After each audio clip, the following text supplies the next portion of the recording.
Friends, வாங்க வீடியோக்குள்ளே போகலாம்.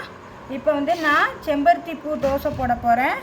செம்பருத்தி பூவில் நான் எதில் மட்டும் எடுத்துக்கிட்டேன். அதில் உள்ள நடுவில் உள்ள பூ ஃபுல்லாக ரிமூவ் பண்ணிட்டேன், எல்லாத்தையும் எடுத்துட்டேன். எனக்கு பார்த்திங்கன்னா 6 பூ தான் கிடச்சிது. இப்போ இதை ஒரு 2 வாட்டி வாஷ் பண்ணிவிட்டு செம்பருத்தி பூவை அரைச்சிட்டு வந்துடலாம்.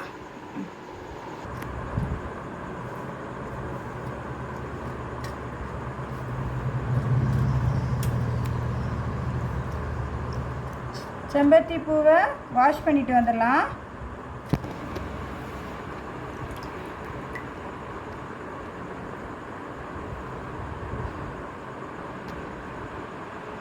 அலசியாச்சு.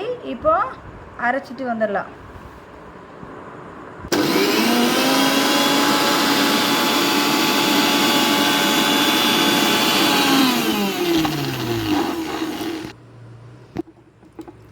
கொஞ்சம் அரைப்படல, அதனால் கொஞ்சம் லைட்டாக தண்ணி சேர்த்துக்கலாம். ஏன்னா பூ கொஞ்சமாக இருக்கிறனால.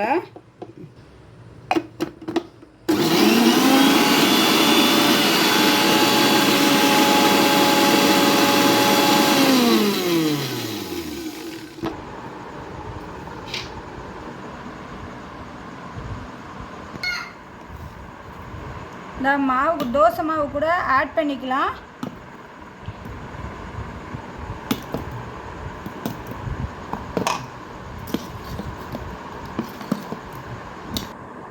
கொஞ்சமாக சால்ட்டு சேர்த்துக்கலாம். இது நான் பார்த்திங்கன்னா 5 பூ தான் எடுத்துக்கிட்டேன். அதனால் கொஞ்சம் கலர் டல்லாக லைட்டாக கம்மியாக இருக்குது. நீங்கள் பூ நிறையா எடுத்துக்கிட்டிங்கன்னா இன்னும் கலர்ஃபுல்லாக இருக்கும்.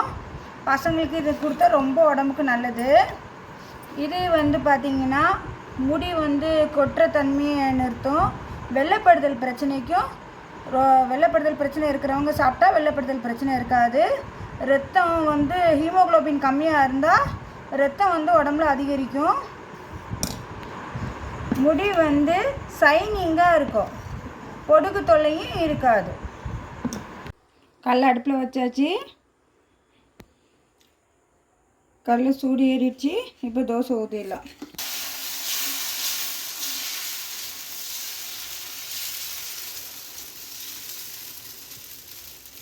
இன்னும் செம்பருத்தி பூ பார்த்திங்கன்னா நிறையா கிடச்சிதுன்னா இன்னும் கலர்ஃபுல்லாக கிடைக்கும். எனக்கு 5 பூ தான் எங்கள் செடியில் இருந்தனால நான் அந்த பூ மட்டும் வச்சு செஞ்சேன். நீங்கள் நிறையா கிடச்சிதுன்னா நிறையா போட்டு செஞ்சு பாருங்கள், இன்னும் கலர்ஃபுல்லாக இருக்கும்.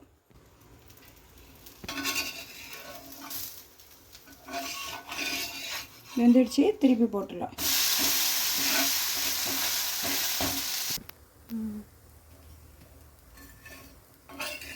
வெந்துடுச்சு, எடுத்துக்கலாம்.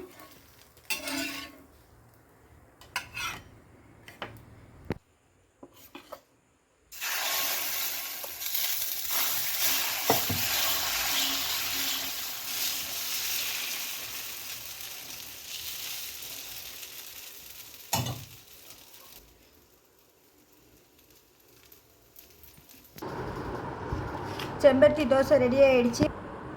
இதுக்கு சைடிஷ் பார்த்திங்கன்னா நான் பொட்டுக்கடலை சட்னி தான் வச்சுருக்கேன். டேஸ்ட் இன்னும் அருமையாக இருக்கும். நான் பொட்டுக்கடலை சட்னி வச்சுருக்கேன். நீங்கள் இதுக்கு தக்காளி சட்னி வச்சுக்கலாம். எந்த சட்னி வேணாலும் வச்சு சாப்பிட்டுக்கலாம். டேஸ்ட் இன்னும் நல்லாயிருக்கும். இனிமேல் பசங்க தோசை சாப்பிட்லன்னா இதே மாதிரி கலர்ஃபுல்லாக செஞ்சு கொடுங்க. பசங்க விரும்பி சாப்பிடுவாங்க. பிரேக்ஃபாஸ்ட்டாக செஞ்சு கொடுங்க.